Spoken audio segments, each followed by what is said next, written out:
What's up, nerds? Zach the Goblin here, back at it again with another Warhammer lore video. As you probably know, Warhammer 40k is one of my favorite things of all time. With so much lore and hundreds of books to pull from, you can spend a lifetime learning and still not know everything. Now, I am over-exaggerating a little bit, but the fact that most everyone only has a partial knowledge of the full picture is something that makes the grim darkness of the 40k universe so interesting to me. Now, quite frequently, 40k can seem overly serious and even edgy at times. But to me, some of my favorite things about the setting is when things get a little wacky. So that is why today I'm going to be telling you 10 of my favorite funny Warhammer 40k stories and lore. After this video, if you feel like I'm missing something, don't forget to check out the first time I made a video like this, link in the description. If you like this video, don't forget to like and subscribe. Let me know your favorite funny pieces of lore in the comments below, and without further ado, let's get started. For these first 5, I'm going to start off with the Horus Heresy era. For this first one, I'm going to start with something that was commented many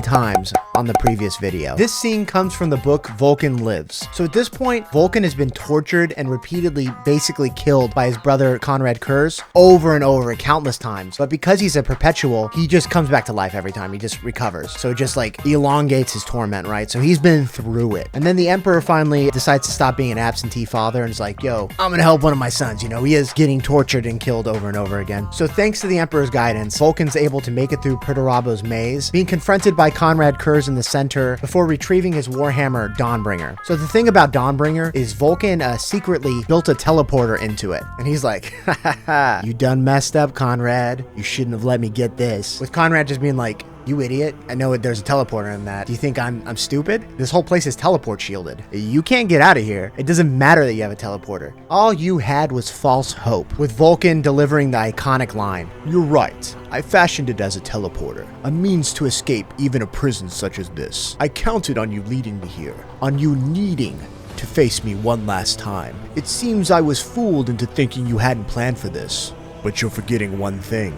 "What's that, brother?" "It's also a hammer." And then proceeds to beat the brakes off my man. Kurz being able to see the future be damned, it didn't matter. He forgot the one simple rule that it's also a hammer. And it's just one of those lines that just has lived on in infamy. It's brought up a lot. It's created a meme that I think is on the level of the I am Alfarius meme. So I believe this next one is actually Games Workshop kind of covering their ass on their inconsistent character designs. So the beautiful Sanguinius, as you probably have seen, is usually depicted with white, long, flowing hair. But in a lot of the early Horus Heresy novels, he's actually described with black hair. 2 examples off the top of my head being in Horus Rising, after a bunch of Blood Angels are killed on the planet Murder, as well as in Prospero Burns at the Council of Nicaea, where he's depicted as having black hair. And the way I've heard this discrepancy described between the white and black hair is that sometimes Sanguinius just dyes his hair, and I think it's described as him being in mourning, which is ridiculous to think about this borderline godlike being just being a little emo sometimes and just dyeing his hair black. I just imagined him sitting in his room on his ship, just listening to Hawthorne Heights or something. This next one shows that even the mega serious Ultramarines can have a sense of humor sometimes. This comes from the book Pharaohs. So the Ultramarines are about to board a communication relay station where some Night Lords are hiding. And on the station, there's no gravity. And a couple of the Ultramarines are talking and they're like, okay, we gotta board this. We gotta kill all the Night Lords. We can't leave them here. And one of them's like, okay, yeah.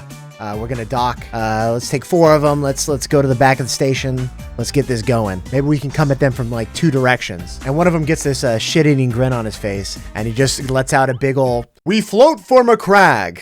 And the other guy just scowls at him and is like super disappointed. And I think this is funny for two reasons mostly. One, again, the Ultramarines aren't always that funny. Sense of humor for Space Marines in general isn't very common. And the next reason being that the guy who said it was just so happy with himself. And he knew before. He's saying it, he's like, this is gonna piss everyone off, and I'm here for it. And I really identify with that. I appreciate that. Next, we're gonna take a look at my favorite legion, the Dark Angels. So as noted in the previous video, the Primarch of the Dark Angels, Lionel Johnson, is low-key kind of autistic. There are many examples of him not being able to properly read a room or connect with people, and he often comes off as a little bit too blunt at times. This extending to even his brother Primarchs. It's so bad that his right-hand man, Corswain, was granted the nickname of Beloved by Primarchs such as Rawbutt Gurley Burly Man and Sanguinius. They called him this because even though he was just a normal Astartes, he was just so much more pleasant to deal with than the lion himself that whenever they saw him instead of the lion, they were just so happy that he was just their beloved. So one of, if not the most competent Primarchs with loads of aura, is such a dick that people would much rather deal with his second in command. To round off the Horus Heresy section, I'm going to talk about the Snake Daddy himself, Fulgrim. During the book, also called Fulgrim, the Emperor's children are assaulting a planet full of snake people. During this, Fulgrim walks into a temple where there's a freaky snake orgy going on. Now the centerpiece, the focal point if you will, of this orgy, right, is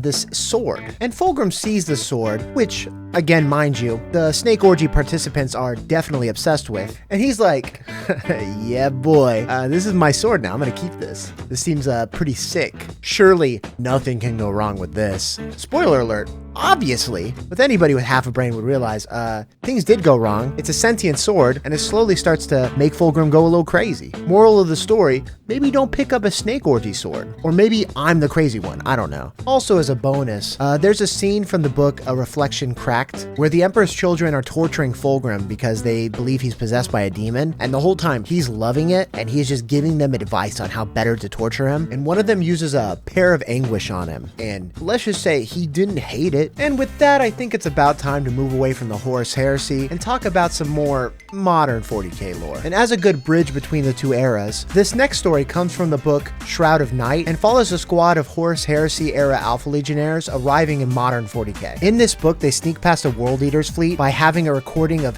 kill, maim, burn play on repeat over the Vox and having the pilot fly like an idiot to trick the World Eaters into thinking they're one of their own. The Alpha Legionnaires seeing Saint Celestine in a battle and basically just being like, they have angels? What is this bullshit? And stuff like that. So it's basically just a book of Horus Heresy era Astartes just being plopped into the batshit insanity that is the Imperium of Man in 40k. Now you'd be excused for thinking that with all the wars and dying, that there wouldn't be much time for romance. But let me tell you, there's not only romance books, there's even smutty ones. In the book, The Carrion Throne, there is reference to a book titled, My Wish to Generate Children with You is only exceeded by my devotion to him. With him, of course, being the God Emperor himself. So not only is it funny to me that there's a religiously charged smut book in the 40k universe, it's also the little tidbit is that this book is set on Krieg. You know, Krieg, the toxic radioactive death world. You know, the same place that the death corpse of Krieg come from. But yeah, I think that's the perfect place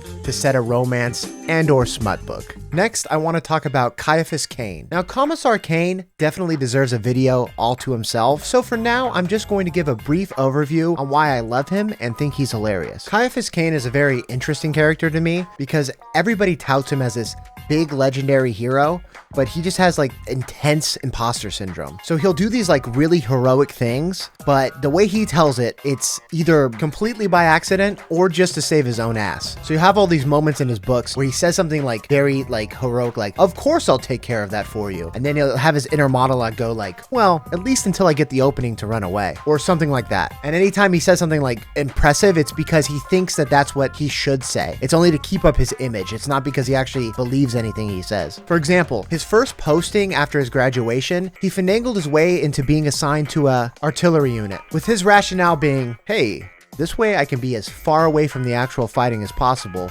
so I'm in no actual danger. But unfortunately for him, danger did come to him in the form of the remnants of a Tyranid high fleet. So they're getting attacked and he's like, oh fuck, oh shit, I gotta get out of here. So he grabs somebody and they commandeer a vehicle so that they can drive away and try to evacuate with the civilians. But on the way, they see a bigger swarm of Tyranids and Commissar Cain's like, oh shit, they're trying to flank us. So they turn around and head right back to the artillery brigade. But with this, it acts as a warning to the brigade, which actually causes them to be able to fight back and destroy the Tyranids, thus saving everybody. And that's a pattern with Caiaphas Cain. He does something cowardly, but then it ends up working out and actually being good for everybody. Another example is in the first book for the Emperor. At one point, in typical Cain fashion, hoping to avoid marching into the thick of things, he arranges to investigate something going on somewhere else, assuring everyone that he'll definitely make it back in time to join the fun. The whole time thinking, yeah, I got out of this dangerous situation, let's go. But then he actually stumbles upon a more dangerous situation, which moves along the plot. So by his own admission, he doesn't deserve to be called a hero.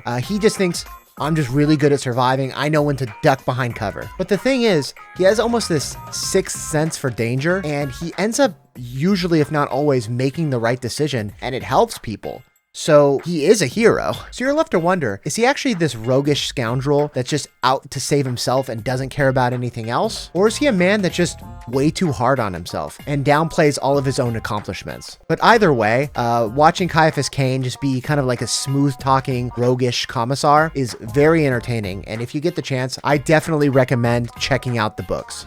Trazyn the Infinite, Warhammer 40k's favorite Pokemon trainer. Another character that very well could be his own video. But I want to talk about his relationship with Orican in the book The Infinite and the Divine. Wink wink, nudge nudge. I also recommend reading this book as well. This book, not surprisingly, is about Trazyn the Infinite and Orican the Diviner. And the funny thing about this is they're basically just spy versus spying each other. With my favorite part being that Trazyn is just kind of being a shitbag the whole time. Like he's just being a little jokester. It's noted that Necrons have no need to smile, yet Trazyn is described as smiling constantly. Orican just hates this, and it's implied that Trazyn smiles explicitly because he hates it. Other highlights include Trazyn teleporting to Orican just so he can shoot him in the face and basically saying, "Fuck you," before teleporting away again. Trazyn bragging that a human imperial world made a statue of him and then proceeding to steal the statue so he could have it for himself. And while in a Necron court, Trazyn and Orican just flipping each other off. Here's a little excerpt. Trazyn flashed the sign of Vok, a metaphysically obscene gesture that, in simple terms, indicated that Trazyn hoped that the Diviner would, in all timelines and dimensions, come to a brutal and humiliating end. Orican flashed it back, and Trazyn gave a low chuckle. Again, if you have the chance, I highly recommend you checking out this book. For my last point, the Imperium of Man is anything but efficient, I think we can all safely say. But my favorite, and I think the funniest example of this, that there are inquisitorial ordos that are actually in stark opposition of each other. The Ordo Redactus is devoted to hiding the early secrets of the Imperium, and on the other side of that coin, there's the Ordo Originatus. I'm sorry if I butchered that. That is devoted to uncovering the early secrets of the Imperium. So they are frequently working directly against each other, and it does cause conflicts. And I just think that's really funny and is a good microcosm of the Imperium of Man as a whole. So that was my last one, but because you guys have been such good boys and girls, I'm gonna give a bonus one right now. In 40k, there have been countless things that have been lost to time, but my favorite are when things are just misremembered. My favorite examples are Belisarius Cawl talking about the Goldulok's 3 Ursine hypothesis. And he's like, surely you guys have all heard about that, no? Really? Well, let me tell you. Goldulok was an ancient scientist. She was one of the 13 Apollons who led mankind away from Terra tens of thousands of years ago, landing on Luna. Then he proceeds to talk about how the first bear's gruel was too hot, and then the third one was too cold, but the middle one was just right, saying, well, obviously this was just an analogy to classify the habitability of different worlds. And this is really funny because he's conflating 3 different things, right? The first and most obvious being Goldilocks and the 3 bears, right? The too hot, too cold. But he's also combining this with the Apollo 13 mission and saying that she landed on the moon. And finally bringing in the real world idea of a Goldilocks zone. There's also some contention about monkeys. With monkeys being extinct at this point, Arkan Land creates an artificial one, with there being arguments about the purpose of the tail. A particularly misguided rival of Arkan's had insisted that creatures could hang from trees by their tails, which was patently nonsense. Any serious scholar could see that the beast's tail was designed as a lash and a puncturing weapon to deliver venom. Also, in the Eye of Terror, there's a demon world called Oliensis, and it's just a morbidly obese man curled into the fetal position. That's all. I don't really have anything else to say about that. Thank you so much for watching. I really appreciate it. If you liked the video, don't forget to like and subscribe. Maybe check out the first funny lore video I did. See you next time. Goblin out. People that have subscribed and are in the Discord, for every video that you like and comment on in any given month, that enters you in one time a chance to win this gift card at the end of the month.